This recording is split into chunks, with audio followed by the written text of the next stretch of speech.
সবুজ হত্যার 23 দিন পর অবশেষে তার মাথা উদ্ধার করেছে ফুলবাড়ী থানা পুলিশ। দিনাজপুরের ফুলবাড়ী উপজেলায় মর্মান্তিকভাবে একটি হত্যাকাণ্ড ঘটানো হয়। কাজিহাল ইউনিয়নের রশিদপুর সরকারপাড়া গ্রামের মৃত সৌদ সরকারের দ্বিতীয় পুত্র সাদেক হাসান সজীব তার বড় ভাই সাব্বির হোসেন সবুজ নিখোঁজ হয়েছে বলে গত 23শে সেপ্টেম্বর ফুলবাড়ী থানায় একটি সাধারণ ডায়েরি করেন।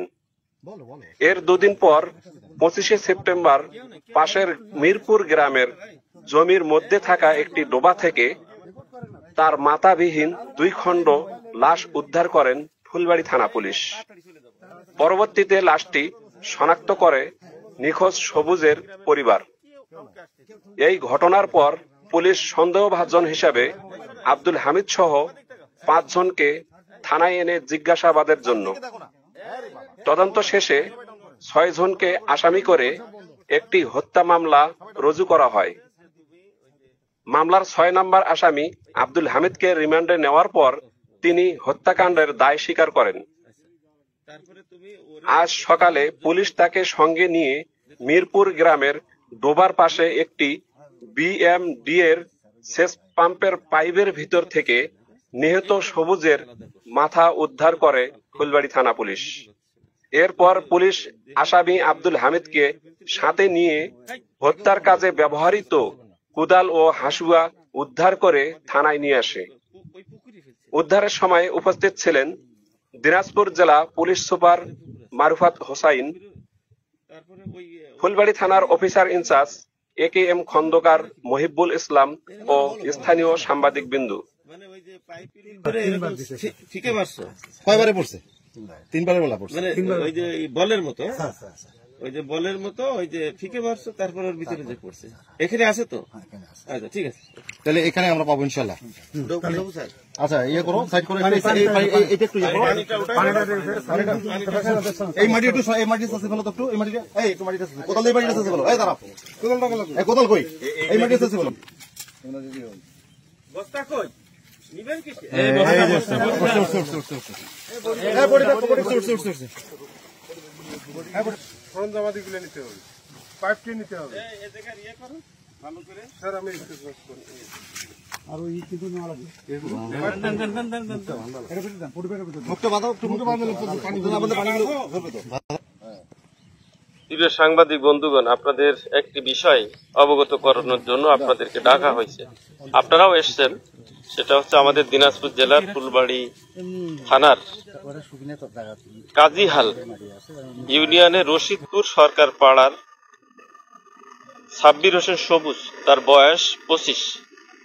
সে গত 23/9/2025 তারিখে নিখোঁজ হয়। এই সংবাদের ভিত্তিতে আমরা তাকে খুঁজতে থাকি। ঘটনায় যেটা জানা যায় সেটা হচ্ছে তাদের বাড়িতে এই সাব্বিরের বাবা 2005 সালে মারা যায়। তখন থেকেই এই আসামি যাকে আমরা ধরেছি, যার সে স্বীকারোক্তি দিয়েছে, তার নাম হচ্ছে আব্দুর হামেদ, তার বয়স 58। সে ওই বাড়িতে দীর্ঘদিন থেকে কাজ করত। তাদের 9 কাঠা জমি এই আসামিকে দিয়েছিল তাদের কাজের বিনিময়ে, তাদের সাংসারিক কাজ করত।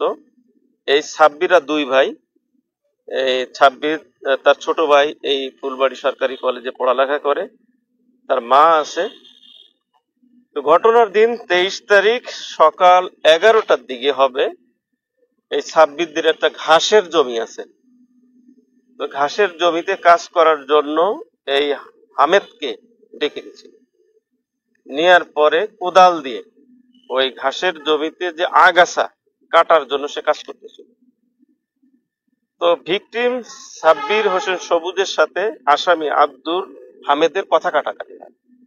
কথা কাটাকাটি হইলে আব্দুর হামেদ সবুজকে কোদাল দিয়ে মাথায় আঘাত করে, বাড়ি দেয়।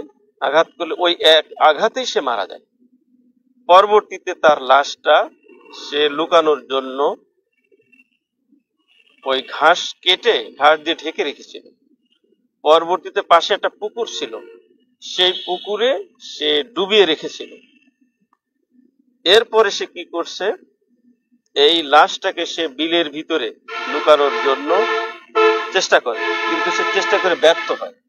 এই জন্য সে বাড়ি থেকে আবার হাসুয়া আনছে, আপনাদের আঞ্চলিক ভাষায় ওইটাকে হাসুয়া বলে, তা কাশি হাসুয়া, হাসুয়া আনছে। এই হাসুয়া দিয়ে সে 3 খণ্ড করছে। এই এখান থেকে বডির নিম্ন অংশ করছে, আবার এই গলা থেকে নিচের একটা অংশ, আর মাথা আলাদা। এই 2টো খণ্ড, পা থেকে উপরের অংশ, এই 2টো অংশ, এইটা ওই বিলের ভিতরে একটা পুকুর আছে, সেই পুকুরের ভিতরে ডুবায় মাটির নিচে রেখে দেয়। আর মাথাটা ওই যে বারান্দার যে পাইপ, ওই পাইপের ভিতরে ও ওই মাথাটা ভিতরে ঢুকায় দেয়। ঢোকায় যে বাস্কেটবল খেলার মতো আপনার